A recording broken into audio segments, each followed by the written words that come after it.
I mean, it was so sprayed that you could never put your fingers through it. And that was the running gag, too. I would surf, I would go probably under the water and always come up with my hair just absolutely perfectly in. Annette Funicello captured the hearts of millions with her sparkling eyes and unwavering charm as America's sweetheart. From her early days as a beloved Mouseketeer to becoming the queen of the beach party genre, Annette was more than just a star. She was a cherished icon of a more innocent era in entertainment. But behind the sunny smiles and catchy tunes, Annette's life was shadowed by a relentless battle with multiple sclerosis, a struggle she faced with dignity and courage. Her passing in 2013 marked the end of an era and left her fans mourning not only her death, but also the quiet suffering she endured in her final years. Join Facts First as we explore the full breadth and depth of the heartbreaking story of Annette Funicello. She died too soon.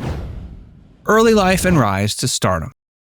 Annette Joanne Funicello entered the world October 22, 1942, in Utica, New York. Her parents, Virginia Jean and Joseph Edward Funicello, likely had no clue their daughter would one day become a household name. When Annette was only 4, the Funicello family made the decision to pack up their belongings and head to the shores of Southern California. As a child, Annette was a shy girl, but her parents encouraged her to take dancing and music lessons to help her come out of her shell. It was a fateful decision that would change the course of her life. In 1955, at age 12, Annette's talent caught the eye of none other than Walt Disney himself. The entertainment mogul was in the audience at the Starlight Bowl in Burbank, California, where Annette was performing as the Swan Queen in a production of Swan Lake. Impressed by her poise and grace, Disney personally selected Annette to join the cast of his latest venture, the Mickey Mouse Club. Annette was the last Mouseketeer to be chosen, but she quickly proved she was a force to be reckoned with. Her warm smile, infectious enthusiasm, and undeniable charisma made her an instant favorite among viewers. As the show's popularity soared, so did Annette's fame.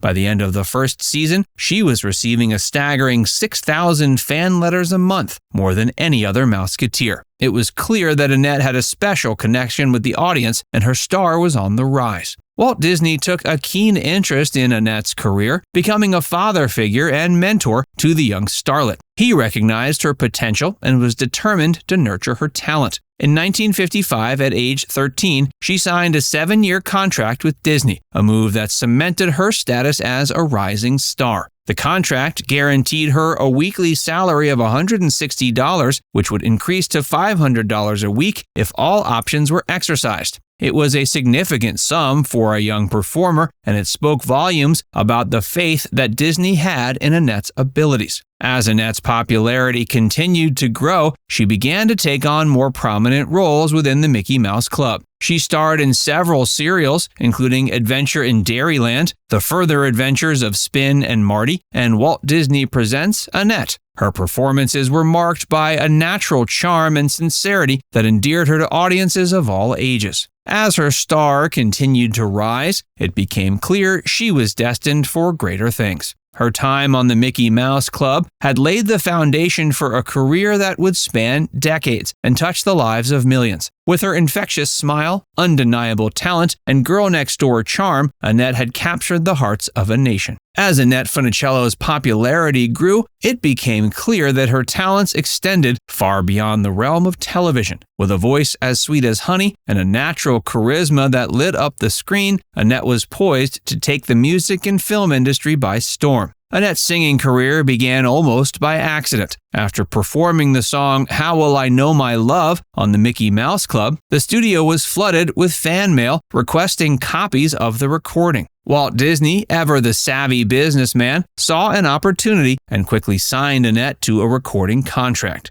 Although she was initially hesitant to pursue music, she soon proved she had a natural gift for singing. In 1959, at age 16, Annette released her first single, Tall Paul, which was written by the legendary Sherman Brothers. The song was an instant hit, rocketing up the charts and cementing Annette's status as a pop icon. With its catchy melody and innocent lyrics, Tall Paul became the first song by a female artist to break into the top 10 of the Billboard Hot 100 chart. It was a groundbreaking achievement that paved the way for future generations of female performers. Annette's music career continued to flourish through the late 50s and early 60s. She released a string of successful singles, including First Name Initial, Oh Dio Mio, and Train of Love. Her songs were characterized by their innocent, wholesome themes and Annette's clear, melodic voice. She quickly became a favorite among teenage audiences who were drawn to her relatable girl-next-door persona. But Annette's talents weren't limited to music. She also had a successful acting career that spanned several decades. After her time on the Mickey Mouse Club ended, Annette continued to work with Disney on a variety of projects. She appeared in several feature films, including The Shaggy Dog and Babes in Toyland, and made guest appearances on popular television shows like Zorro and Make Room for Daddy. Beach Party era.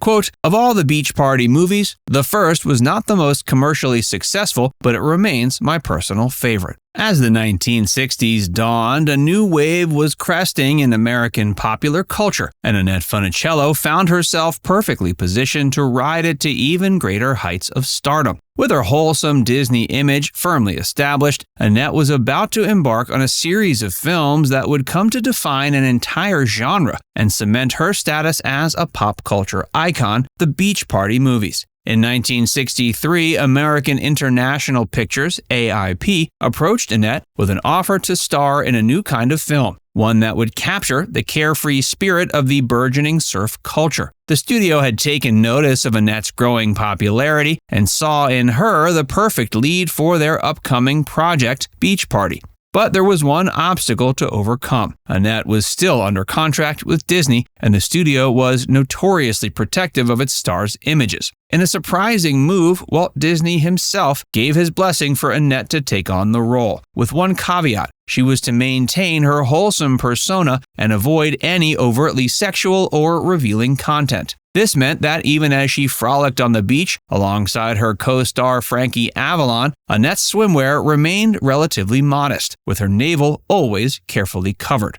Beach Party, released in 1963, was a massive success, resonating with young audiences who were drawn to its fun-in-the-sun atmosphere and catchy musical numbers. The film's formula was simple but effective. Take a group of attractive young people, place them in an idyllic beach setting, and let the hijinks ensue. Annette and Frankie's on-screen chemistry was undeniable, and their chaste romance struck a chord with viewers who were looking for an escape from the more serious issues of the day. The success of Beach Party spawned a wave of sequels, each one following a similar template but adding new twists and gags to keep audiences coming back for more. Over the next 2 years, Annette and Frankie would reunite for films like Muscle Beach Party, Bikini Beach, and Beach Blanket Bingo, each one a colorful romp filled with laughter, music, and plenty of sun-drenched fun. As the Beach Party genre evolved, so too did Annette's on-screen persona. While she never fully abandoned the wholesome image that had made her famous, she began to push the boundaries ever so slightly. In films like Muscle Beach Party, she could be seen wearing a white mesh bikini that, while still relatively modest, hinted at a more daring side to the actress. Fans took notice, and Annette's popularity only continued to grow. One of the hallmarks of the Beach Party movies was their infectious musical numbers, which often featured Annette and Frankie singing and dancing along with a host of other talented performers. Songs like Beach Party Tonight and I Think You Think became instant classics,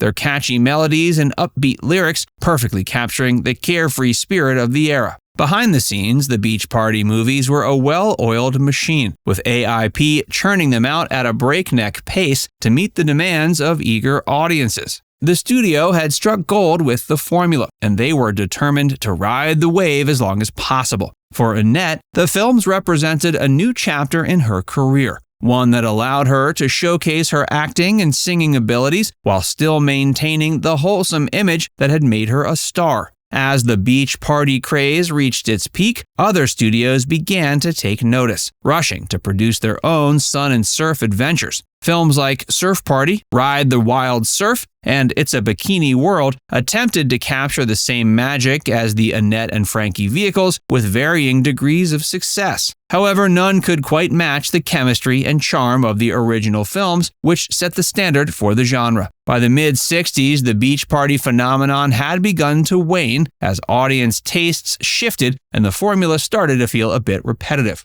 Annette and Frankie would make one final beach party film together, the aptly titled How to Stuff a Wild Bikini, before moving on to other projects. However, the impact of the genre on popular culture can't be overstated. The beach party movies had captured a moment in time, a carefree era of innocence and fun that would forever be associated with the early 60s. Quote, I knew Beach Party probably was not going to win anyone an armload of Oscars, but that was okay. The story was imaginative and the cast was great. I knew it would be a lot of fun, but never in a million years did I or anyone else associated with the film dream it would involve such a timeless gem of pop culture Americana. For Annette Funicello, the beach party years represented a pivotal moment in her career, a time when she successfully transitioned from Disney darling to bona fide movie star. Her performances in these films, alongside the ever-charming Frankie Avalon, would be remembered as some of her most iconic work, cementing her place in the pantheon of American pop culture icons. As she moved on to new challenges and triumphs, Annette could look back on the beach party era with fondness, knowing that she had helped to create a genre that would be beloved by generations of fans.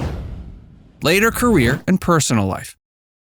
As the sun began to set on the beach party era, Annette Funicello found herself at a crossroads in both her personal and professional life. With the demand for fun in the sun films waning, Annette turned her attention to new opportunities and challenges, while also focusing on the most important role of her life, being a wife and mother. Quote, of all the roles I've played, none has been as fulfilling as being a mother. In 1965, at the height of her beach party fame, Annette took a step back from the spotlight to marry longtime boyfriend Jack Ghilardi. Ghilardi, who worked as an agent, had been a constant presence in Annette's life, and their union marked the beginning of a new chapter for the actress. Over the next several years, the couple welcomed 3 children into the world: Gina, Jack Jr., and Jason. Balancing the demands of motherhood with her career was no easy feat, but Annette approached the challenge with the same grace and determination that had made her a star. She continued to take on acting roles throughout the late 60s and 70s, appearing in films like Fireball 500 and Thunder Alley, as well as making guest appearances on popular television shows like Love American Style and Fantasy Island. However, Annette's most memorable role during this period was one that took place off-screen. In the late 70s, she was approached by the makers of Skippy Peanut Butter to become the brand's spokesperson. Annette, who had always been known for her wholesome image, was the perfect fit for the family-friendly brand, and her partnership with Skippy would last for more than a decade. As Annette's children grew older, she began to step back from the entertainment industry to focus on her family. She relished her role as a mother, pouring her heart and soul into creating a loving, nurturing home for her children.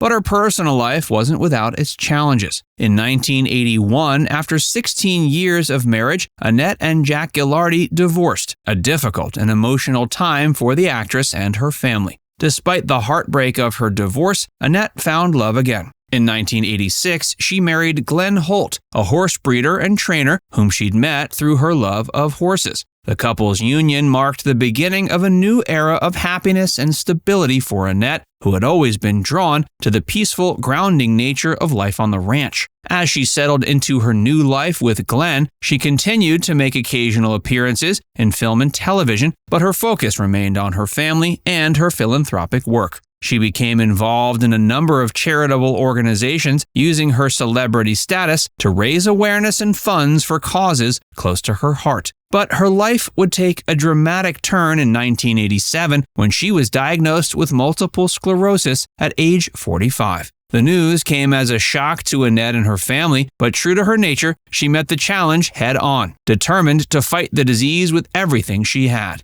Initially, Annette chose to keep her diagnosis private, fearing that the public's perception of her would change if they knew about her condition. She continued to work and make public appearances, all the while managing the symptoms of her disease behind closed doors. However, as the years passed and her symptoms began to worsen, Annette made the difficult decision to go public with her diagnosis. In 1992, Annette held a press conference to reveal her battle with MS, a move that was met with an outpouring of love and support from fans around the world. Quote, "Now that I've gone public with my illness, they can't do enough. They even send me home remedies to try. Everyone says, 'God bless you,' and I'm praying for you." She used the opportunity to raise awareness about the disease and to advocate for increased funding for research and treatment. That same year, she established the Annette Funicello Research Fund for Neurological Diseases, a charitable organization dedicated to finding a cure for MS and other neurological disorders. As Annette's condition continued to progress, she made the difficult decision to step back from public life. She spent her final years surrounded by the love and support of her family, finding joy and comfort in the simple pleasures of life on the ranch. Despite the challenges she faced, Annette remained the same warm, loving, and optimistic person she had always been, a testament to the strength of her spirit and the depth of her character. Annette Funicello's later career and personal life were marked by both triumphs and challenges, but through it all, she remained a beloved figure in the hearts of fans around the world. Her legacy as an actress, singer, and icon of American pop culture would endure long after she left the spotlight, a testament to the indelible mark she left on the entertainment industry and on the lives of all those who knew and loved her. Illness, death, and legacy. As the 21st century dawned, Annette Funicello, the beloved Mouseketeer and beach party icon, found herself facing the greatest challenge of her life. Annette had bravely battled with multiple sclerosis since 1987, determined to maintain her trademark optimism and zest for life in the face of increasingly difficult circumstances. However, by the early 2000s, the toll of the disease on Annette's body had become impossible to ignore. In 2004, after years of gradually declining mobility, Annette lost the ability to walk, a devastating blow for a woman who had always been so active and full of life. She required the use of a wheelchair to get around, and her once boundless energy began to fade. Despite the challenges she faced, Annette remained determined to live life to the fullest. She continued to make public appearances when she could, always greeting fans with her signature smile and warmth. Behind the scenes, however, the reality of her condition was becoming increasingly difficult to manage. In 2009, Annette suffered another heartbreaking setback when she lost the ability to speak. The disease had begun to affect her brain, making communication an increasingly difficult and frustrating task. For a woman who had built her career on her ability to connect with audiences through her voice and infectious personality, the loss of speech was a particularly cruel blow. As Annette's condition worsened, her family rallied around her, providing the love, support, and care she needed to navigate the challenges of each day. Her husband, Glenn Holt, was a constant presence by her side, his unwavering devotion a testament to the depth of their love. In 2011, Annette's struggle with MS was brought to the forefront of public consciousness once again, when she was featured in a profile on the Canadian television program W5. The segment, which aired 15 years after Annette had first gone public with her diagnosis, provided a raw and unflinching look at the toll the disease had taken on her body and her life. Viewers were shocked to see the once vibrant star confined to a wheelchair, unable to speak or move without assistance. The profile also featured interviews with Annette's family and close friends, including her lifelong best friend, actress Shelley Fabares, who spoke candidly about the challenges Annette faced and the unwavering strength and courage she displayed in the face of unimaginable adversity.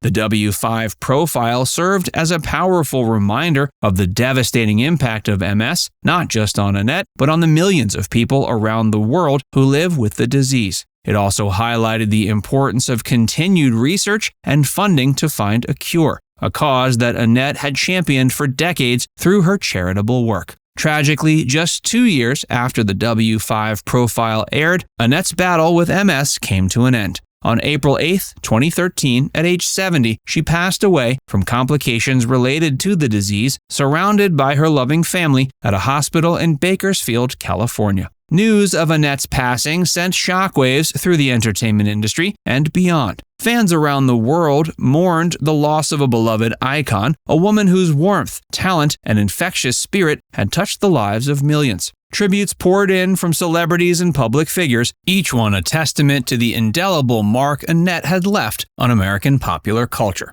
Her longtime co-star and friend, Frankie Avalon, was among those who expressed their grief and admiration for Annette in the wake of her passing. In a statement to the press, Avalon called Annette one of the loveliest people he had ever known, both inside and out. He spoke of her kindness, her generosity, and her unwavering commitment to her family and her fans, even in the face of unimaginable challenges. Other tributes came from Annette's fellow Mouseketeers, including Sharon Baird and Tommy Cole, who remembered her as a true friend and a shining example of grace and resilience. They spoke of the special bond that had existed between the members of the Mickey Mouse Club, a bond that had endured for more than half a century and that would continue to live on in the hearts of all those who had known and loved Annette. In the days and weeks following Annette's passing, fans around the world came together to celebrate her life and legacy. Online forums and social media platforms were flooded with memories and tributes as people shared their favorite Annette moments and reflected on the impact she had had on their lives.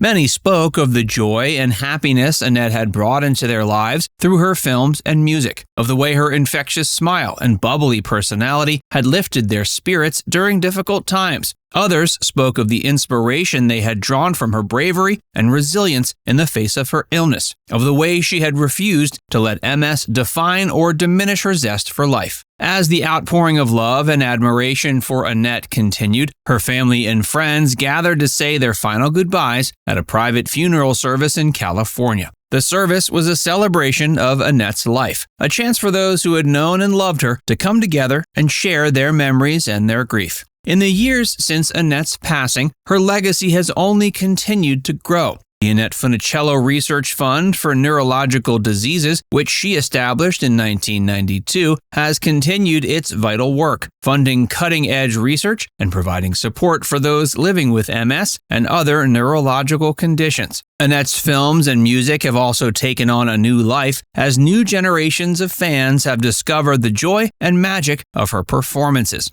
Her beach party movies, once dismissed as mere fluff, are now recognized as important cultural touchstones, capturing the carefree spirit and optimism of a bygone era. Perhaps most importantly, Annette's legacy lives on in the hearts and minds of all those who knew and loved her. Her warmth, her kindness, and her indomitable spirit continue to inspire and uplift, reminding us of the power of love, courage, and resilience in the face of even the darkest of challenges. From her record-breaking fan mail to her influential fashion choices, Annette Funicello's life was filled with remarkable moments and achievements that extended far beyond her on-screen roles. Her close friendships, her special relationship with Walt Disney, and her pioneering contributions to music and style all help to paint a more complete picture of this beloved figure. As we continue to celebrate her life and legacy, we must remember her impact on popular culture and the enduring affection she inspired in fans around the world. She was more than just a talented performer, she was also a devoted wife, mother, and friend, a woman whose love and compassion knew no bounds. Even as she faced the unimaginable trials of her illness, she remained a beacon of hope and inspiration to all those who knew her. A shining example of the power of the human spirit to overcome even the darkest of obstacles. Now it's time to hear from you. What's your favorite Annette Funicello memory? What's your favorite of her movies? Let us know in the comments section below.